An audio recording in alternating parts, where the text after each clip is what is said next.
আপনি কি জানেন পৃথিবীর প্রথম লিখিত বইয়ে কি লেখা হয়েছিল, আর সেই বইটা কি, আর কোন সভ্যতার লোকে প্রথমে লেখার প্রচলন শুরু করে?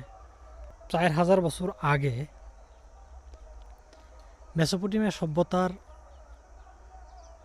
লোকেরা প্রথমে আক্কাডিয়ান ভাষায় লেখার প্রচলন শুরু করে, আর সেই প্রচলনের প্রতিফলন দ্য ইপিক অফ গিলগামেশ নামের এক কিতাবে। 12টা ট্যাবলেট যুক্ত এই কিতাব, এটা লেখা হয়েছিল মাটির কাদায় খোদাই করে।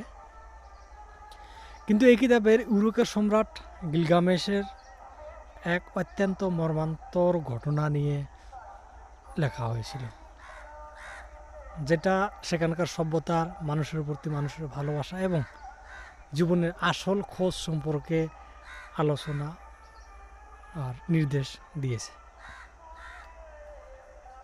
খুবই একটা গুরুত্বপূর্ণ বিষয়।